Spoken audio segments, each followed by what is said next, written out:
created a couple routes that he just made. He's like, hey, there's these awesome hot springs, some in California. Now, I might be wrong, so if you're listening to this, don't slam on me, but because I haven't read through the book yet. I literally just got it in the mail and posted the picture of it.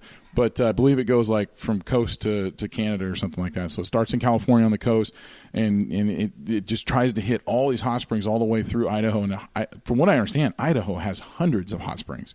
Hundreds of them. So if you want to go to hot springs, go to Idaho. Oh, we're going to have to go. I'll copy off a couple pages of the book. Not for everybody, just for you. Yeah. That's one of the what are the seven rules, or and there's the eighth whatever debate going on. Oh, the leave no trace? Yeah, leave no trace. Yeah, you listened to that episode? I did. Yeah, and one of them is don't talk about the awesome hikes that you're telling me about. Yeah. I know. Well, and I had recorded that secret pool one before I talked to him, and I kind of wish I hadn't. I don't know. I actually had a lot of feedback on that one. I think a lot of people probably went, and I kind of feel bad about that a little bit because, if I helped overrun this cool spot, I guess I just didn't even think about it. But that's kind of what they're saying is now with the internet, it used to be, even when I was a kid, hey, there might be some guidebooks, but most people aren't even buying guidebooks. Like, hey, go on this trail like I just told you. Go out to Green Mountain. You go into that road. I mean, I just did what we used to do back in the day. But now you can go on your internet and just pop in, Green Mountain this and, Green Mountain hike, and it's going to pop up, and then hundreds of people can go, and they do. Yeah. But we don't think about how posting that, epic picture of a sunset, which nobody else is ever going to get. It's some professional person that gets this amazing sunset picture with a lake and a mountain, and the clouds are just perfect, and everything's shining. Everything's just perfect. And then people say, I want to go there, because they saw that picture of that person that took the selfie and didn't fall off the cliff, Yeah. No, that makes sense. Especially if you have a following on a specific, like for you having a particular following on hiking stuff, that's got to be a slippery slope. Yeah, no I try intended. to watch myself now. Yeah. There are those hikes where it's like, okay, you kind of pick a few where, okay, well, Green Mountain, not your average Joe that isn't like somebody that's going to want to go hiking that maybe doesn't hike a lot, they're not going to go on that hike. So that's why I don't mind talking about it, because it takes forever to get up there, and then it's not an easy hike on top of it, but it is amazing. So I have no gear, no nothing other than what I would put in my hunting pack. On something on a hike like that, if I'm going up solo, what would you suggest I have with me? Yeah, well, everybody talks about the 10 essentials. That's kind of important. I mean, you need some sort of a way to help yourself if you have a small. You don't want something small, like maybe you cut something or whatever. You don't want that to turn into a worse thing while you're out there. So you want something to be able to repair yourself a little bit.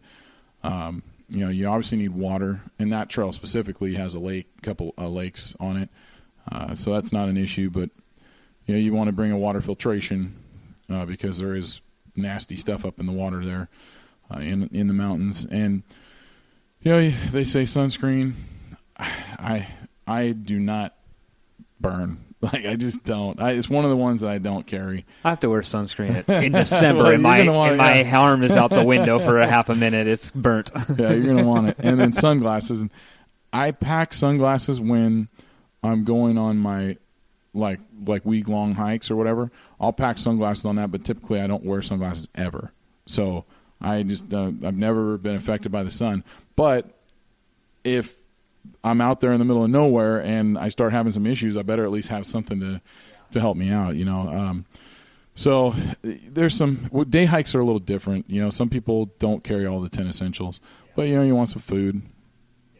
Especially something like that. I mean, it's 3 granola bars and a box of wine, and yeah. Well, I've talked to some people that have made that mistake. I've done that. That's been the last the last time I think I went hiking. It was funny to everyone else was breaking out like the 3 granola bars or whatever, and I went up there. I think I went up with my folks, and they had one of those back. Like they pulled out a bottle of wine, not a bottle, but one of the ones that came in like the plastic bag in a box. Oh yeah, pull the box out. Yeah. Pull it out of the box. Pull the bladder, and poured some little one glass of Chardonnay. It's Right. it's one of those little ones that you couldn't fit much. It wasn't like a 3-liter box. But yeah, and then everyone else is just kind of sitting around going, "Oh, it looks a lot better in this water."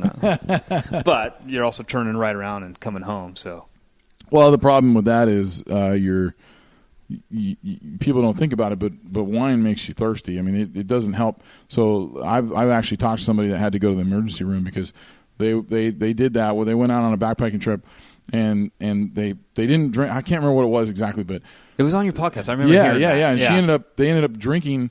Maybe they didn't end up staying the night or something. They just ended up drinking and then going back, and they had to go to the ER for the one gal because she had some major issues because you don't think about it. I mean, maybe she didn't drink any water on top of that. She thought that was going to be enough, but that doesn't rehydrate you. It's not good. I think the one thing I would say is, look up the 10 essentials online. You can find them anywhere. Every website has them. Mine has them, whatever. It doesn't matter. But the one thing I would say to people is just because a store that labels himself hiking store sells it doesn't mean you need it. So in order to go on a day hike up in the mountains, you don't want to go in your flip-flops unless you're trained for that, but you don't need hiking boots. You don't need hiking pants. You don't need hiking shirts. Yeah. You don't need crazy kind of like golfing. Yeah, a lot like golfing. You can go out. Yeah, that's a good point. You don't just because it has a Nike emblem and says Titleist doesn't mean you need it, right? Yeah. So that's my one suggestion that I would give to people is be wary. I think most people that don't hike on a regular basis, one of the biggest discussions out there, which I don't want to get into right now, is, well, you have to bring a gun. And it's like, well, okay, but you know what? Most hikers don't carry a gun, and they're fine. Yeah. And that's just all extra weight. You can put it, I always say get the smallest backpack you can because if you have a bigger backpack, you're going to fill it with crap that you don't need. So, ain't that the truth? If your backpack looks like my car, it's not a good shape, right? Oh. But backpacking, when you start backpacking like overnights and stuff, that all starts to change, and it's really personal preference. So, as long as you have some safety stuff, like I said, the 10 essentials, and go from there. A couple of Band-Aids, some duct tape, and one of the biggest things that people have that's been changing with hiking is because there's so many people out on the trails now. Hiking has exploded. Is your poop. And, I had a pretty good episode about that as well. And I don't know if you caught that one. I did. It was Lint on poop. And yeah, it's kind of funny because the guy's hiking name's Lint. But the name of the podcast is just kind of funny. But, and a lot of the hikers, so when you're going backpacking, they're carrying trowels and where you're actually digging a hole and you poop in it. Because otherwise, you figure if you go up Mount Pilchuck in a day and there's, I'm not kidding you, summer, hot days, there could be 400 people on the trail. Imagine if all those people had to poop. Where's it going to go? I don't care if you take 2 steps off the trail, you're still going to know it's there. I mean, and it's overbearing, and people think about themselves when they're on the trail. They usually don't think about everybody else. So it's like, I have to poop, so I'm going to go right here and I'm going to poop. Well, guess what? There's 400 other people on the trail. They have to poop too. Yeah. You got to hide it. You got to get it into the point to where it can decompose under the ground. So that's my that's the spiel. Yeah, I might not carry that on a day hike, but definitely on a backpacking trip. I had a question. One, you were talking about a permit to go. You have to hike that permit. The Goldmeyer Hot Springs. Yeah. As far as wilderness passes and parking, other than Discover Pass is mostly for state park stuff. If you're going out Mountain Loop Highway, is there something I need to go stop at the ranger station and pick up? It's really confusing. There's the Forest Service Pass, which I always just buy yearly annuals for all of them because I don't tend to go to the national parks as much because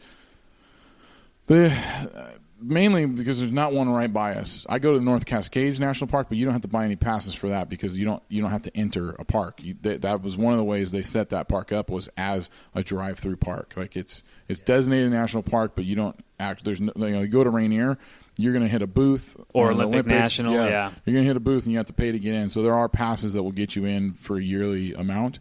There's one called a Land of the Free or something like that, I think it is, and it combines the Forest Service and the National Park one, I think is what it is. So you can buy that yearly, and it's like, you end up saving money. I think it's like $50 for both. Whatever. Yeah. One's 30, one's 70 or something otherwise. So, you get a savings that way. But, yeah, and then each state is going to have their own, like you said, the state parks pass. So, yeah, you have to get that one as well.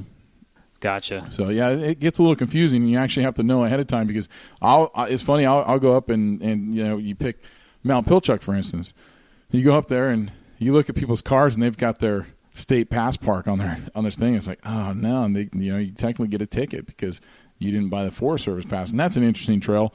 I mean, here I am just kind of geeking out on trails, but that's an interesting trail because the Forest Service, it only owns half that trail. So the parking lot is Forest Service, but the top of Pilchuck is actually state park. And it's tied in with, it's combined. The guy I went to high school is actually the ranger up there right now, Kevin Lees, and he's oversees Wallace Falls and Mount Pilchuck. Huh. So what's the best, like let's say I want to go do the Dickerson come midsummer. Where's the best source of information saying, okay, I decided this is the mountain, or I wanted to go do Green Mountain. Where's the best source of information for what I need to get to park at a trailhead? Yeah, well, first I was going to say you should rewind the podcast and remember that I said Dickerman, not Dickerson. No, I'm just kidding. But, yeah, so Green Mountain, so WTA.org, okay. And they're just amazing. They've got all the trails on there, and you just go on there and you can search trails by region, by whatever you want, and that's you go on there and they're going to give you all the information that you need. I tend to be a little bit old school, and I like the guidebooks, and I've got pretty much a guidebook for every area in Washington. So yeah. So that'll tell you, by the way, you need to pop in here. And then the other follow-up question to that I had was, it tells me I need to get the Forest Service pass, and I don't have one. Is that something you can buy other than Forest Service? If it's 4 a.m. and I want to get out there and get like a sunbreak hike in, and a last-minute decision, is that something I can pick up on the way at a store, or do I need to pop into a Some ranger stores station? sell them, like Fred Meyer, I believe. I mean, there's some stores that sell them, but the best way is you're going out to the hike anyway. Yeah.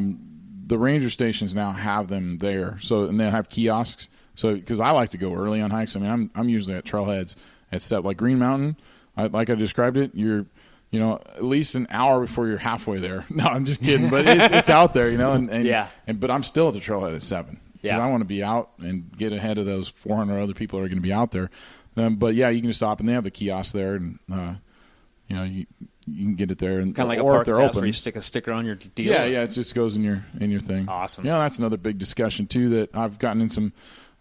People don't like some of my articles about that as well, but people can't get in their heads. So my biggest thing is trailheads because there is a lot of theft, and I always ask people, well, why did you have that in your car?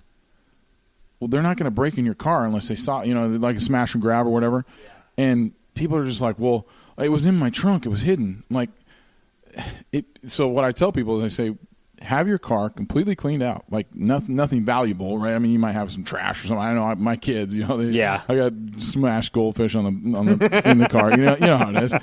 And but there is nothing in that car of value other than my forest pass, actually. But nobody's going to go around and try to steal a bunch of forest pass. So I just keep my car unlocked. Yeah. What are they going to do?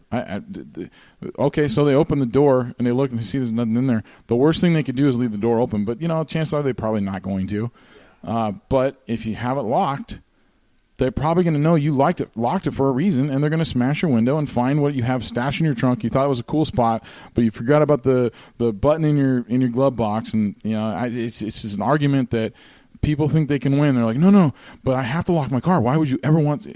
Because a broken window, and then everybody wants to say, oh, what about the insurance? Well, you didn't lock your car. And I've checked with my insurance, and I always tell people to do that if that's the case. But they said, no, if somebody steals your car, it doesn't matter whether you lock it. Doesn't matter how they took it. Well, there's no sign of entrance or whatever. That's all hogwash, unless find me that one insurance that wouldn't cover your car getting stolen. And now leave the key in the ignition, different story, right?